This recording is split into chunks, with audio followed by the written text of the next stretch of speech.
പ്രിയപ്പെട്ടവരെ, അസ്സലാമു അലൈക്കും വറഹമത്തുള്ളാഹ്. യാ അല്ലാഹ്, 10ഉം 13ഉം വയസ്സുള്ള 2 കുട്ടികൾ കണ്ണൂർ ഏച്ചൂരിൽ മുങ്ങി മരിച്ചിട്ടുണ്ട്. മാച്ചേരിയിലാണ് അപകടം നടന്നത്. മുഹമ്മദ് മിസ്ബൽ അമീൻ 10 വയസ്സ്, ആദിൽ ബിൻ മുഹമ്മദ് 13 വയസ്സ്. അല്ലാഹ്, ഇന്നാ ലില്ലാഹി വ ഇന്നാ ഇലൈഹി റാജിഊൻ എന്നീ 2 മക്കളാണ് റബ്ബെ മരണപ്പെട്ടത്. സ്വകാര്യ വ്യക്തികളുടെ കുളത്തിലാണ് കുളിക്കാനിറങ്ങിയത്. കുട്ടികളെ നാട്ടുകാർ രക്ഷപ്പെടുത്തി, പക്ഷേ ആശുപത്രിയിൽ എത്തിച്ചെങ്കിലും ജീവൻ രക്ഷിക്കാനായിട്ടില്ല. റബ്ബിൽ ഇസ്സത്തായ തങ്ങളെ എന്താ പറയാ, രണ്ട് നല്ല പൊന്നുപോലത്തെ ആൺമക്കൾ. ഉച്ചക്ക് 1 മണിയോടെയാണ് സംഭവം. കുളത്തിൽ നിന്ന് പുറത്തെടുക്കുമ്പോഴേക്കും ഒരു കുട്ടി മരിച്ചിരുന്നു. ഇന്നാ ലില്ലാഹി വ ഇന്നാ ഇലൈഹി റാജിഊൻ.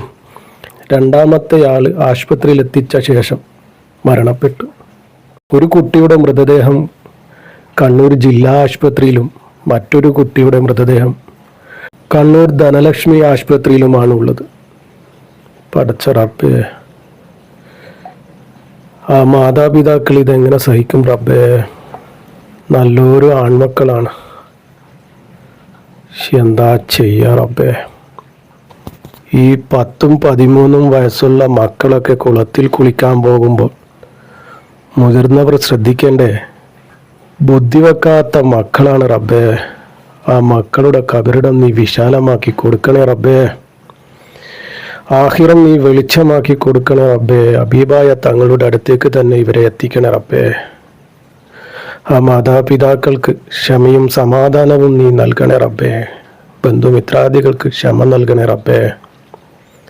റബ്ബേ, ഇതുപോലുള്ള മരണങ്ങൾ തന്ന് മാതാപിതാക്കളെ പരീക്ഷിക്കല്ല റബ്ബേ. അർഹമുറാഹിമായ റബ്ബേ, ഹബീബായ തങ്ങളുടെ അടുത്തേക്ക് തന്നെ നീ എത്തിക്കണേ. നീന്തമറിയാത്ത കുട്ടികളായിരിക്കും അതാ പെട്ടെന്ന് മരണപ്പെട്ടത്. എല്ലാവരും അവരുടെ മക്കളെ നല്ലോണം ശ്രദ്ധിക്കണം. പ്രിയപ്പെട്ട മുഅ്മിനീങ്ങളെ, എല്ലാവരും ദുആ ചെയ്യണം ആ മക്കൾക്ക് വേണ്ടി. പറ്റുന്നവർ യാസീനും ഫാത്തിയും ഓതി ഹദിയ ചെയ്യാൻ ഉണർത്തുന്നു. ആ മാതാപിതാക്കൾക്ക്, പ്രത്യേകിച്ച് മാതാപിതാക്കൾക്ക് നിങ്ങൾ ക്ഷമയും സമാധാനവും ലഭിക്കാൻ ദുആ ചെയ്യണം. ആ മാതാപിതാക്കൾക്ക് ഇതെങ്ങനെ മറക്കാൻ പറ്റും, ഇതെങ്ങനെ സഹിക്കാൻ പറ്റുമെന്നൊന്നും അറിയില്ല റബ്ബേ. അവർക്ക് നീ ക്ഷമ കൊടുക്കല്ലാ, ക്ഷമ കൊടുക്കല്ലാ, ക്ഷമ കൊടുക്കല്ലാ.